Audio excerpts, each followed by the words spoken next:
वो धुरी मिल जाती जिससे वे सारी सृष्टि को मूव कर सकता था।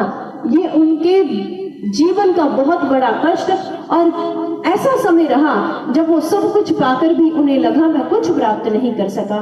इसलिए सज्जनों, हमारे मन को जब तक हम ईश्वरीय शक्ति के साथ जोड़ नहीं देते, उस अवस्था को प्राप्त नहीं कर लेते जो बुद्ध ने प्राप्त की थी, जो कबीर ने प्राप्त की थी, जो तुलसीदास जी प्राप्त कर गए, जो मीरा ने की थी, जो ऐसी अवस्था तब तक नहीं आती हमारे जीवन में जब तक हमारा मन ईश्वरीय शक्ति के साथ एकाकार नहीं हो पाएगा। और इस अवस्था तक पहुंचाने का काम करती है भगवान राम की कथा, भगवान राम का जीवन चरित्र। इसलिए हम सीख पाएंगे कि प्रभु ने हमें इस कथा को यहाँ पर प्रसाद रूप में क्यों दिया। जो आज तक प्राप्त नहीं कर पाए, उससे प्राप्त आप इन 5 दिनों में कर लेंगे। गुरुदेव श्री आशुतोष महाराज जी की कृपा हस्त तले, उनके महती अनुकंपा से। इसलिए तो भक्त गाता है कि मन को भगवान के चरणों में लगाना चाहिए। इस मन की, इस विचार की महानता तभी है जब इन विचारों को भगवान के चरणों से जोड़ दिया जाए। किसी ने हमारे गुरुदेव श्री आशुतोष महाराज जी से ये पूछा कि विचार क्या है। लोग कहते हैं कि बंडल ऑफ थॉट्स, ये बहुत सारे विचारों का समूह है, एक बंडल है। हमारे गुरुदेव कहते हैं कि नहीं, बिल्कुल ये विचारों का समूह हमारा मन नहीं है। असल में विचारों का गतिशील होना ही हमारा मन है। आप कहेंगे कैसे? अब देखिए, आपको एक छोटा सा प्रश्न करती हूँ। आप यहाँ बैठे हैं, मैं आपसे पूछती हूँ, आपके घर में कितने पंखे हैं? मैं आपसे पूछ रही हूँ, समय स्टार्ट हो गया, क्या आप बता देंगे ऊपर हाथ करके आपके घर में कितने पंखे लगे हैं? जिसके घर में जितने, जरा हाथ ऊपर करके बताइए।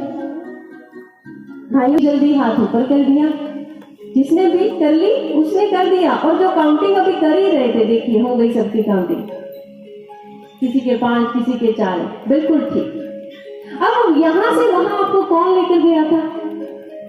आप तो यहां बैठे थे, वहां जाकर काउंट कौन कर रहा था? मन ही ना। इसे कहते हैं मन। जो जहां बैठा, विचारों का समूह मन नहीं है, विचारों का गतिशील होना मन है।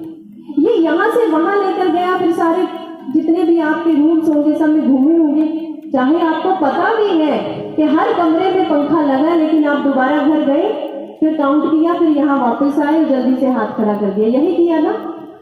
ऐसा कर सकते हैं हम। कहीं भी बैठकर इस मन को कहीं भी पहुंचा सकते हैं, कहीं भी यात्रा करवा सकते हैं। इसलिए संत सदगुरु कहते हैं, यात्रा ही करनी है तो भीतर की करिए, अंतर की करिए, स्वयं को भी पढ़िए कि ईश्वर हमारे लिए क्या कर सकता है। इसलिए श्रेष्ठ विचारों के धनी होने के लिए ये जो कथा है आपको राम के दिव्य स्वरूप से मिला देगी। ये मन उससे जोड़ने की ताकत और क्षमता पैदा करवा देगी। और भक्त यही समझाते हैं, और क्या कहते हैं, आइए सुनते हैं। जाएगी मन को प्रभु